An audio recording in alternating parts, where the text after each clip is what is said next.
नारायणं नमस्कृत्य नरं चैव नरोत्तमं देवी सरस्वती व्यासं ततो जयमुदीरयेत्।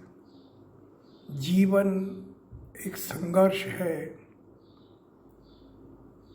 विज्ञान ने भी इस बात को माना है और श्रीमद् भगवत गीता में भगवान श्री कृष्ण ने भी यही बात कहा है कि हमें पग पग पर युद्ध करना पड़ता है।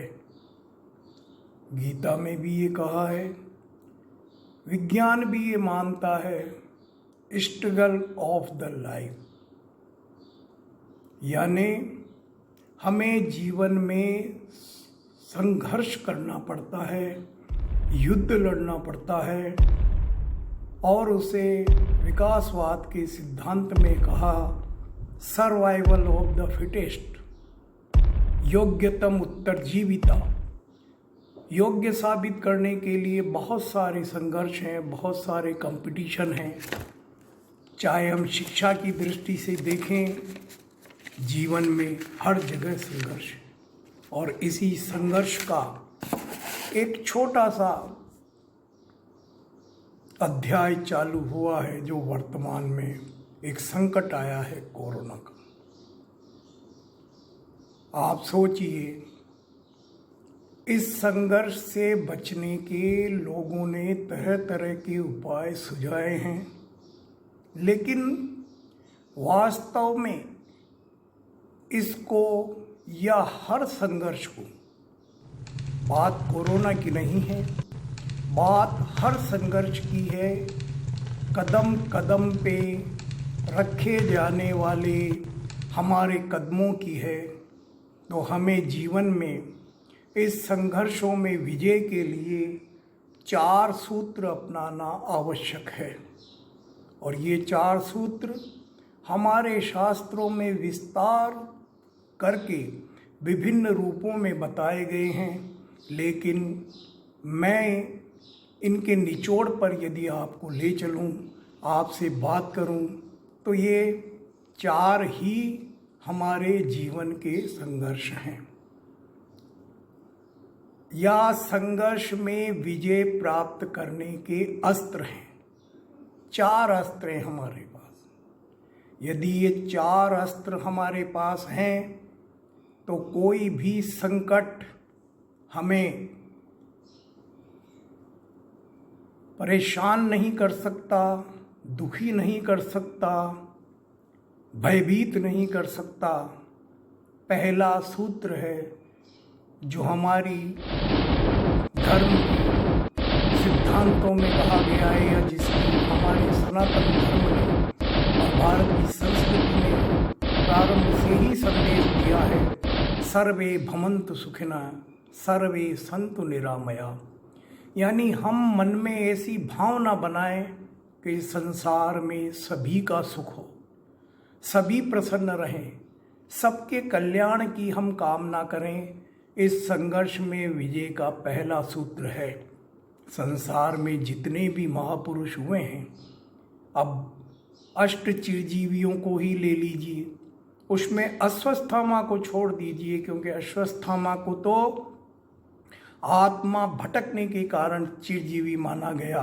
बाकी शेष जो 7 है, बलि, व्यास, हनुमान, विभीषण, कृप, परशुराम, ये जितने बाकी 7 लोग हैं, इनका जीवन सर्वे भवन्तु सुखिनः की कल्पना में ही गुजरा है। गोस्वामी तुलसीदास जी ने भी रामचरितमानस में प्रारंभ में भले ही उन्होंने लिखा स्वांत सुखाय तुलसी रघुनाथ गाथा, अपने अंतःकरण के सुख के लिए मैं रामचरितमानस की रचना कर रहा हूँ, लेकिन हर कांड के बाद उन्होंने सर्वे भवन्तु सुखिनः की कल्पना की, आशीर्वाद दिया, भगवान से प्रार्थना की। हर कांड के अंत में आप गौर से पढ़िए, आप मिलेंगे। तो हमें हमारे शरीर में, हमारी आत्मा में, हमारे मन में, हमारे विचारों में यह बात बसा लेनी चाहिए, स्वभाव में इस बात को उतार लेना चाहिए, कि सभी की प्रसन्नता होनी चाहिए, सभी की उन्नति होनी चाहिए, केवल हमारी ही उन्नति हो, केवल हम ही खुश रहें, केवल हम ही संपन्न रहें, ऐसी बात नहीं होनी चाहिए। इससे आदमी का, व्यक्ति का बुद्धि बल बनता है। यदि आप सर्वे भवन्तु सुखिनः की सोच रखेंगे तो आपका बौद्धिक बल बढ़ता जाएगा। दूसरा सूत्र आपका है तमसो माँ ज्योतिर्गमय, अंधकार से प्रकाश की ओर जाना। हम जो भयभीत हैं, हम जो नेगेटिव सोच रखते हैं, बात बात पर जो हमें डर लगता है, इससे बचने का एक ही उपाय है कि हम हमेशा पॉजिटिव सोच रखें, हम हमेशा मजबूती के साथ अच्छी बातों को सोचें। जो अच्छे क्षण हैं हमारे जीवन में, जो अच्छी अच्छी बातें हैं, जो अच्छे इतिहास हैं, जो अच्छे उपदेश हैं, जो अच्छी घटनाएं हैं, जो अच्छी चरित्र हैं, उनको हम आत्मसात करते रहें, पढ़ते रहें, हमारे हृदय में बसा के रखें। जो अच्छे मंत्र हैं, जो अच्छी शक्तियां हैं, जो अच्छा वातावरण है, पॉजिटिविटी के जितनी भी चीज़ें हमें संसार में मिली है, उन सब पर हम अमल करते रहें। तो हमारी सोच यदि पॉजिटिव रहेगी तो हमारा आत्मबल बढ़ा रहेगा, और आत्मबल ही सबसे बड़ी चीज़ है, क्योंकि इस संसार में सबसे सूक्ष्म चीज़ भी आत्मा है और सबसे बलवान चीज़ भी आत्मा है। आत्मा की गति भी तीव्र है, आत्मा का बल भी तीव्र है, आत्मा की हर पहलू यदि आप आत्मविश्लेषण करें, आत्मा के ज्ञान को पढ़ें, आत्मा पर हमारे जितने शोध ग्रंथ हैं उनको पढ़ें, तो आपको पता लगेगा कि आत्मबल ही सबसे बड़ा है। तो दूसरा सूत्र हमारा यही है, तमसो माँ ज्योतिर्गमय। बात बात में डरना, बात बात में भयभीत होना, बात बात में संकुचित विचार रखना, इसे आप त्याग दें। तीसरा जो सूत्र है वो है हमारा योग क्षेमम वहाम्यहम। ये हमारा शारीरिक बल बढ़ाता है। योग, हमें शरीर को योगमय बनाना चाहिए। योग का मतलब जुड़ाव। तो आत्मिक बल बढ़ाने के लिए तो हमें धारणा हमारी शुद्ध रखनी पड़ेगी, लेकिन शारीरिक बल भी आवश्यक है, और इसके लिए हमें विभिन्न प्रकार के प्राणायामों का संबंध बनाना पड़ेगा। इतना ही नहीं, हमें दिनचर्या को भी नियमित रखना पड़ेगा, संतुलित रखना पड़ेगा। संतुलन का मतलब क्या है? प्रकृति संतुलन चाहती है। सूर्य जब उगता है, निश्चित समय पे उगता है। हर वर्ष उस तारीख में सूर्य उतने ही बजे उगता है, उतने ही बजे अस्त होता है, कोई परिवर्तन नहीं होता। तिथियों में चंद्रमा का भी इसी प्रकार उदय अस्त होता है। सारे ग्रह मंडल, सारी प्रकृति सब संतुलित है। हमें भी संतुलन बना के रखना पड़ेगा। संतुलन का मतलब ये है कि प्राणायाम के लिए हम प्रातः जल्दी उठें, कुछ प्राणायाम करें, कम से कम शरीर के लिए 24 घंटे में 1 घंटा समर्पित करें। देर तक सोना, ज़्यादा सोना और ज़्यादा खाना अधिक हानिकारक है तुलना में कि कम खाना और कम सोना। और वैसे भी जीवन में 6 घंटे के 4 खंड हैं। 6 घंटे से अधिक नींद लेना हानिकारक है। 6 घंटे नींद के लिए बहुत हैं, 6 घंटे रोज कार्य के लिए बहुत हैं, 6 घंटे रोज शारीरिक और आत्मिक शुद्धि के लिए बहुत हैं, और 6 घंटे परोपकारिक सोच, सांसारिक सोच और आत्मिक सोच और अध्ययन के लिए बहुत हैं। 6 घंटे हमें यह कार्य करना पड़ेगा। तो इस प्राणायाम से आपका शरीर स्वस्थ रहेगा, मजबूत रहेगा। और चौथा बिंदु हमारा है प्रार्थना। अग जग मैं प्रभु विरति विरागी, प्रेम ते प्रगट होय मैं जानी। रामचरितमानस में कहा गया है प्रार्थना में बहुत बड़ी शक्ति है। संसार के किसी भी धर्म के मानने वाले व्यक्ति हों, वे प्रार्थना के महत्व को समझते हैं और प्रार्थना करते भी हैं। हर समाज में, हर संप्रदाय में ये दिया गया है कि हमें नियमित प्रार्थना करनी चाहिए। कुछ क्षण हमारे जीवन के 24 घंटे में से 24 मिनट कम से कम हम प्रार्थना के लिए दें। प्रार्थना का बड़ा महत्व है। सुर समूह विनती करी, पहुँचे निज निज धाम। रामचरितमानस में कहा है जब देवता प्रार्थना करके घर घर चले गए, अपने अपने धाम को चले गए, तब भगवान प्रकट हुए, भगवान ने अवतार लिया। ये हम मानते हैं जो सगुण उपासक है, पर निर्गुण उपासक भी इस बात को मानते हैं, प्रार्थना को मानते हैं। और प्रार्थना पर तो बड़े बड़े वैज्ञानिक प्रयोग भी हुए हैं। आपको मैं बताऊं, सॉल्ट लेक सिटी में 1948 में एक प्रयोग किया गया। वहाँ फसलों पर टिड्डियाँ का प्रकोप आया और आते ही उन्होंने एक बड़े विशाल स्तर पर प्रार्थना का आयोजन किया। नियमित प्रार्थना से 2-3 दिन बाद ही समुद्र से कुछ विचित्र प्रकार के पक्षी उड़ उड़ कर आए और उन्होंने उन टिड्डियों को खा लिया। ये एक प्रार्थना का प्रयोग है जो सफल हुआ था। 1988 में डॉक्टर बायर्ड ने एक शोध किया।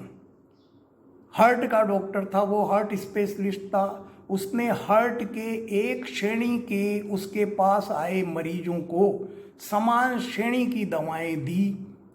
उनमें से 50 व्यक्तियों पर प्रार्थना करवाई गई नियमित रूप से और 50 को प्रार्थना से मुक्त रखा गया।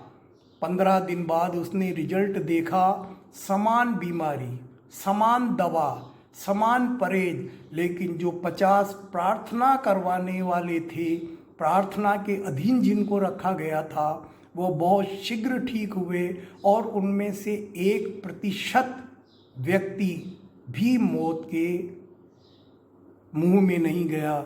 जबकि बाकी जो 50 थे उनको प्रार्थना नहीं करवाई गई थी, उनकी बीमारी ठीक होने में काफ़ी समय लगा, बहुत समय लगा और उनमें से कई लोग उस बीमारी से ग्रस्त होकर मर भी गए। यह प्रयोग भी किया गया। इसी प्रकार विपरीत प्रार्थना का भी प्रयोग किया गया अमेरिका में पहले कि कितनी बीमारों के लिए जब कुछ दिन तक विपरीत प्रार्थना कराई गई, प्रार्थना के बाद उनके विपरीत सोच, उनके विपरीत या उनकी हानि के बारे में संकल्प किए गए, तो उन पर बीमारी में अच्छी दवाओं का असर होना भी बंद हो गया। इसलिए जीवन में प्रार्थना का बहुत बड़ा महत्व है। तो ये 4 चीज़ें हमें अपनानी हैं और हमें जीवन में इन 4 चीज़ों को आत्मसात करना है। आप समझ गए होंगे, सर्वे भवन्तु सुखिनः, यही कल्पना रखिए। अपनों का सुख तो सभी चाहते हैं, लेकिन सबके सुख की कामना करें। अपनी आदत ऐसी बनाएं, अपना स्वभाव ऐसा बनाएं कि सबके सुख में हमें सुख मिले, सबकी प्रसन्नता में हमें प्रसन्नता मिले। दूसरी बात, तमसो मा ज्योतिर्गमय, अच्छी चीज़ों का सोच अपनाएं, अच्छे चरित्रों को पढ़ें, अच्छी बातों पर ध्यान दें। जब भी हमसे क्रोध में, आवेश में, व्यग्रता में कोई गलती हो तो मनन करें, प्रायश्चित करें, संकल्प करें, मन में सॉरी करें कि आइंदा ऐसा नहीं होगा। तीसरी चीज़ें, नियमित जीवन और प्राणायाम करें। और नंबर 4 जो सबसे महत्वपूर्ण चीज़ है, प्रार्थना। अब ये होगा कैसे, ये कैसे किया जाएगा? एक दिन की बात तो है नहीं, इसे आपको स्वभाव में डालना चाहिए। और गीता में, श्रीमद् भगवत गीता में भगवान कृष्ण ने कहा, अभ्यासेन तु कौन्तेय, इस संसार में ये सब चीज़ें अपने आप प्राप्त नहीं होती है, ये अभ्यास से प्राप्त होती है। नियमित यदि आप अभ्यास बनाओगे तो ये सब चीज़ें, इस संघर्ष के ये चारों अस्त्र आपके स्वभाव में पड़ जाएंगे, आपकी दिनचर्या में जुड़ जाएंगे, आपकी सोच में बन जाएंगे, आपके विचारों में इतना ज़्यादा गहनता से उलझ जाएंगे कि आप बिना सोचे ही ये काम करेंगे। अपने आप आपका 5.5-6 घंटे में नींद खुलेगी, अपने आप सवेरे स्वभाव होगा प्राणायाम करने का, अपने आप आपको दूसरे के सुख में सुख मिलने लगेगा, अपने आप आपके अच्छे विचारों का आदान प्रदान होगा, नेगेटिव सोच खत्म हो जाएगी, पॉजिटिविटी बढ़ेगी। आप ये नहीं सोचेंगे कि गिलास आधा खाली है, बल्कि ये सोचेंगे कि आधा भरा हुआ है। ये नहीं सोचेंगे कि करोड़ों लोग कितने बड़े पदों पर पहुंच गए, कितने पैसे वाले हो गए, बल्कि ये सोचेंगे कि मैं उन करोड़ों से कितने आगे हूँ जो मुझसे भी ज़्यादा दुखी हैं, मेहनत करने के बाद मुझसे भी कमज़ोर।